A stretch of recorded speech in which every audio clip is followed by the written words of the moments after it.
వి gold trusted gold buyers మీరు తాకట్టు పెట్టిన బంగారాన్ని విడిపించి ఈ రోజు ఉన్న మార్కెట్ ధరకు కొనబడును.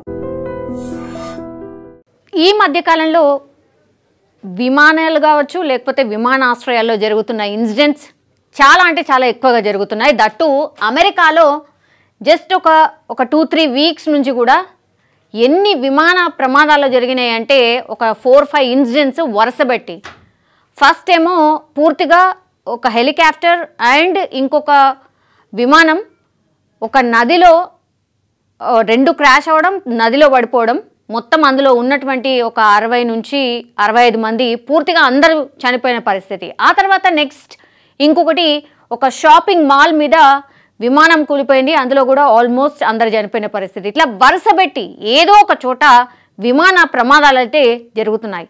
రీసెంట్లీ ఈ కొన్ని గంటల క్రితమే మనం చూడొచ్చు విజువల్లో కూడా, ఇది కెనడాలో జరిగినటువంటి ఇన్సిడెంట్. ఇది ఇటీవల కాలంలో విమాన ప్రమాదాలు చాలా తరచుగా జరుగుతున్నాయి. ఇది ఎక్కడ జరిగిందంటే డెల్టా ఎయిర్లైన్స్కు సంబంధించిన విమానం కెనడాలోని టొరంటో పియర్సన్ విమానాశ్రయంలో ల్యాండ్ అవుతుండగా ఓ ప్రమాదం అయితే జరిగినట్టు స్పష్టంగా అర్థమవుతుంది. మనం చూడొచ్చు కెనడా ఐ థింక్ ఫుల్ అంటే మంచు కురుస్తున్నట్టు ఉంది. విమానం అయితే పూర్తిగా ల్యాండ్ అవుతున్నటువంటి టైంలో మొత్తం టైర్స్ ఇగో పైనకు వచ్చేసినాయి, అంటే టోటల్లీ ఉల్టా అయిపోయింది. అందులో పూర్తిగా ఒక 80 మంది ప్రయాణం చేస్తున్నారు. మరి ఐస్ ఉంది కాబట్టి స్కిడ్ అయిందా, మరి రీజన్ ఏంటి అనేది కూడా పూర్తిగా కనుక్కునే ప్రయత్నం అయితే చేస్తున్నారు.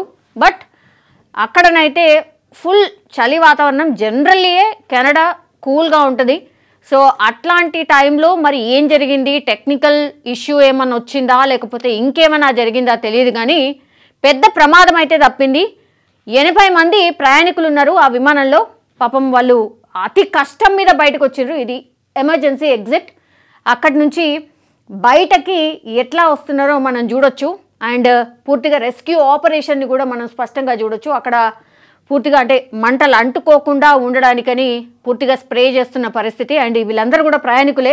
ఎట్లా దిగుతున్నారు, ఎట్లా బయటపడ్డారు, నిజంగానే బాల్ బచ్చే అంటారు కదా, ఆ టైప్లోనే బయటకు వచ్చిన పరిస్థితి అయితే కనిపిస్తుంది. ఇది వ్యూ, అంటే చాలా దూరం నుంచి కనిపిస్తున్న వ్యూ ఇది. ఎయిర్పోర్ట్కి సంబంధించి రెస్క్యూ ఆపరేషన్ ఎట్లా జరుగుతోంది ఏంటి అనేది ఈ వ్యూ.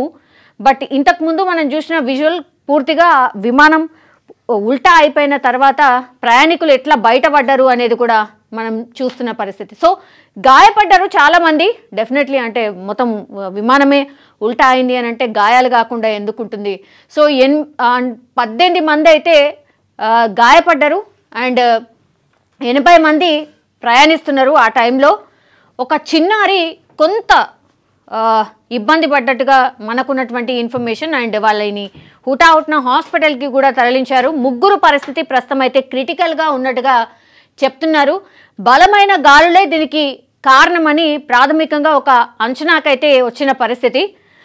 విమానం పూర్తిగా ఉల్టా అంటే తిరగబడే దృశ్యాలు పూర్తిగా సోషల్ మీడియాలో ఇప్పుడు వైరల్ అవుతున్న పరిస్థితి.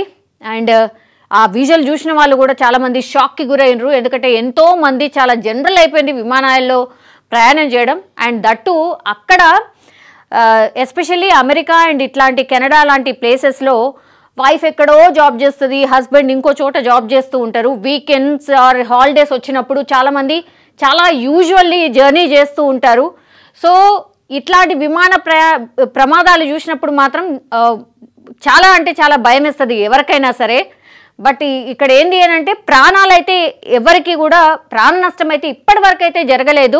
బట్ ఆ ఇన్సిడెంట్ సోషల్ మీడియాలో చూసినప్పుడు కానీ, ఇప్పుడు ఆ ప్రయాణికులు పాపం బయటకు వస్తున్నటువంటి విజువల్ కానీ చూసినప్పుడు మాత్రం ఎవరైనా సరే అరే మనం కూడా జర్నీ చేసినాం కదా, మనమే అంటే ఎవరిదైనా సరే అక్కడ మనం ఉంటే ఎట్లా అనేది కూడా ఊహించుకుంటారు కదా. జనరల్లీ కూడా అక్కడ ఉన్నటువంటి వాళ్ళు కూడా అదే చేసి ఉంటారు. సో ఇది కెనడాలో జరిగినటువంటి ఇన్సిడెంట్. ఈ విజువల్ అంతా కూడా కెనడాలో జరిగిన ఒక విమాన ప్రమాదానికి సంబంధించిన ఇన్సిడెంట్ అది. సో 80 మంది ప్రయాణికులు చాలా సేఫ్గా బయటకు వచ్చిండ్రు. 3 పరిస్థితి సీరియస్గా ఉంది. ఇప్పుడు విమాన ప్రమాదం అనగానే నేను ఫస్ట్ ఇంతకుముందు చెప్పినట్టుగా అమెరికాలో జరిగిన వరుస ఇన్సిడెంట్స్ ఈ మధ్య కాలంలో ఎక్కడెక్కడ ఏంది అనేది నేను క్విక్గా చెప్పే ప్రయత్నం చేయబోతున్నా. సో గడిచిన 3 వారాల్లో 4 ప్రమాదాలు జరిగినాయి అమెరికాలో. జనవరి 29న వాషింగ్టన్ సమీపంలో ఓ విమానం ఆర్మీ హెలికాప్టర్ ఢీకొట్టడంతో 67 మంది చనిపోయినారు. ఒక్కరు కూడా మిగిలే. 67 పీపుల్ చనిపోయినారు. 2 రోజుల తర్వాత అంటే 29 తర్వాత 31న అగైన్ జరిగింది. ఫిలడెల్ఫియాలో ఓ రవాణా విమానం కూలిపోయింది. అందులో 6 మెంబర్స్ ఉండే, అందరు చనిపోయినారు. మళ్ళా ఫిబ్రవరి 9న అలస్కాలో చిన్న విమానం ఒకటి సముద్రంలో కూలిపోయింది. ఒక్కరు కూడా మిగిలే, అందరు చనిపోయారు. పైలట్ సహా విమానంలో 10 మంది ఉంటే వాళ్ళందరూ కూడా ప్రాణాలు కోల్పోయినారు. ఫిబ్రవరి 11న రన్వేపై ల్యాండ్ అయ్యే క్రమంలో ఓ ప్రైవేట్ జెట్ అదుపు తప్పి ఒకరిని మరణించారు. గత 3 వారాల్లో అమెరికాలో 4 విమాన ప్రమాదాలు జరగగా మొత్తం టోటల్గా ఈ 4 ఇన్సిడెంట్స్లో 85 మంది చనిపోయినారు. సో వరుస పెట్టి అమెరికాలో ఇన్సిడెంట్స్ జరిగినాయి. కొన్ని మరి ఏందో తెలియదు, కొన్ని ఇన్సిడెంట్స్ వస్తే ఒకటేలాగా అవే ఇన్సిడెంట్స్ వస్తాయి. జనరల్లీ కూడా మనం చూస్తూ ఉంటాం.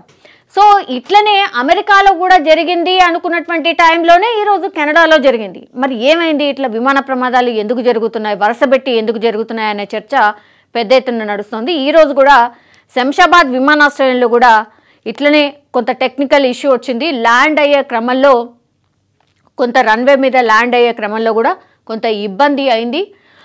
విమానం కొంతసేపు చక్కర్లు కొట్టడం, ఆ తర్వాత సేఫ్గానే ల్యాండ్ అయింది. సో వరుసగా ఇట్లా టెక్నికల్లీ కావచ్చు ఆర్ ఇట్లా మరీ ఎక్కడంటే అక్కడ కూలిపోవడం, రన్వే దగ్గర ఇట్లాంటి ఇన్సిడెంట్ జరగడం, మరి వరుస పెట్టి ఎందుకు జరుగుతున్నాయి ఏంది అనేది కూడా చాలామంది చర్చించుకుంటున్న పరిస్థితి కనిపిస్తుంది. టెక్నికల్లీ ఎక్కడన్నా ప్రాబ్లం వస్తుందా, లేకపోతే ఈ విమానాల్లో మరి ఏం జరుగుతోంది, వెదర్ ఏమన్నా సహకరించట్లేదా? ఎందుకంటే ఈ క్లైమేట్ చేంజెస్ కూడా ఈ మధ్య కాలంలో చాలా జరుగుతున్నాయి. మరి దానివల్ల ఏమైనా జరుగుతుందా?